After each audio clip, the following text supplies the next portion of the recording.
guys, Janet here with Radiant Wanderings. What is up? I hope you're having a great week. If you're new here, thank you for joining me. Please be sure to hit that subscribe button below and stay a while. And as always, there is a link to my blog post on this topic down below. Please do give a big thumbs up if you find anything in here helpful. Let's get to the 12 tips for Rome.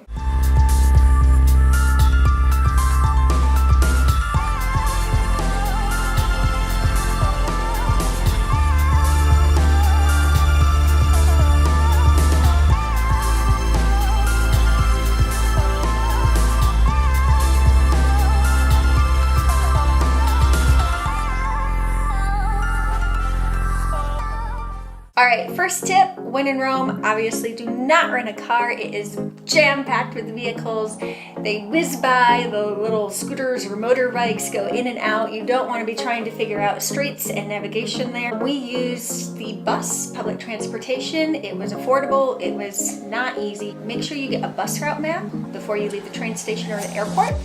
That will come in really handy, but if you don't do that, you can pull up on Google Maps and follow the blue dot because they do not, unfortunately, or at least when we were there, they did not announce the bus stops. So you're definitely gonna need that, but once you figure that out, taking the bus is affordable and easy. All right, second tip for Rome, wear comfortable shoes. Rome is big, you're gonna cover a lot of distance every day and you do not want achy feet. Also, you're mostly on cobblestone, so if you're wearing flip-flops or heels, that's not gonna work out very well. So get your tennis shoes out, put those on. I know you might be thinking, well, I wanna look cute in this photo. Go ahead, throw some cute heels or flops in your backpack, hold them out for the photo, and then put your tennis shoes back on and be on your way. All right, next tip, you're going to need to get up early. I know you're on vacation, you wanna sleep in, but don't do it.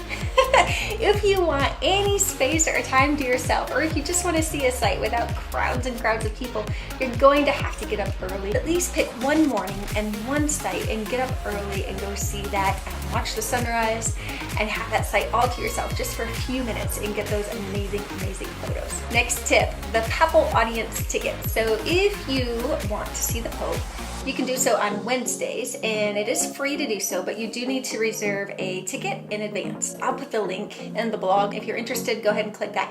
However, if you're not interested in seeing the Pope, but you do want to see the Vatican museums and St. Peter's Basilica, you may not want to go on Wednesday because of the papal audience. It might be a lot busier. All right, next tip, mind the dress code. Remember, in all of Europe, pretty much, there's a dress code to go into any churches, basilicas, cathedrals, that sort of thing.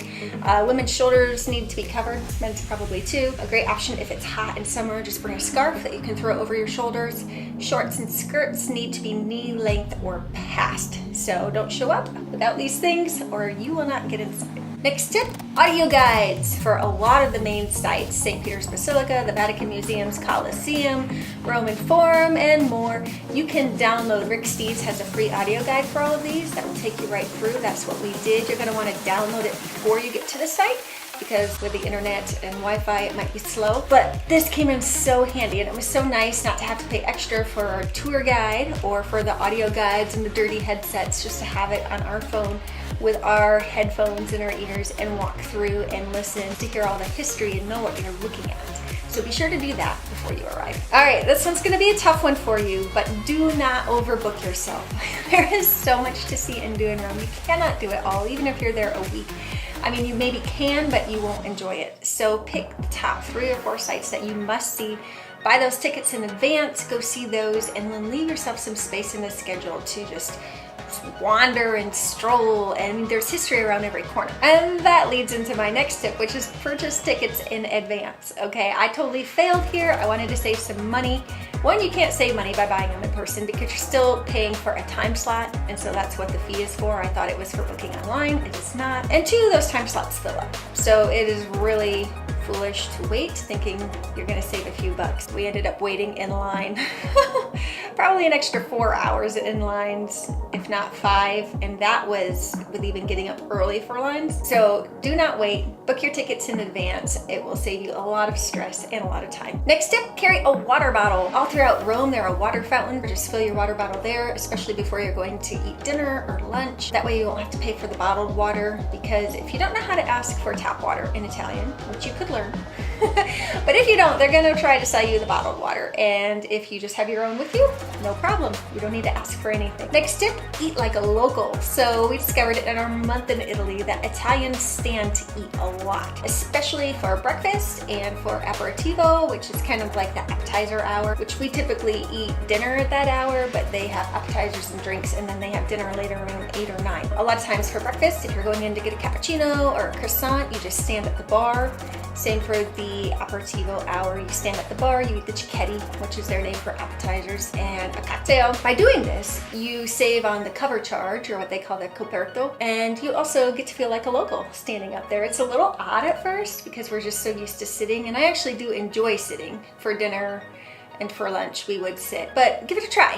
See what you think. Next tip, get cash from ATMs, lots of it. Oh my goodness, I am embarrassed to say we ran out of cash several times, and several times didn't realize until after we had eaten a meal that they only accepted cash and we did not have enough. Yes, we were those people, and it was embarrassing. And then we had to have a person stay at the restaurant and go to an ATM and come back, and it was, yeah, I'm so ashamed. Anyways, you're gonna need a lot more cash than you think, and obviously you don't like carrying a ton of cash around. That's why I didn't get as much out at a time. But especially if you're going out into the city, like when we biked the Appian Way, they only accepted cash there, and I didn't think before heading out of the city, and then it was more difficult to find an ATM. So just think ahead, plan ahead of your day's events, and make sure you have enough cash on hand. And my last tip is skip the ticket line at the Coliseum. So if you failed like I did and you don't have tickets booked in advance, if you go to the Roman Forum first, then that is a combination ticket, good for the Roman Forum and the Coliseum for 2 consecutive days. So you can get your ticket at the Roman Forum and then not have to wait in the ticket line at the Coliseum. So that's it, guys. If you have any more suggestions, leave them below in the comments section. Be sure to read through those if you are heading to Rome soon, and have an amazing time. I will see you guys next time.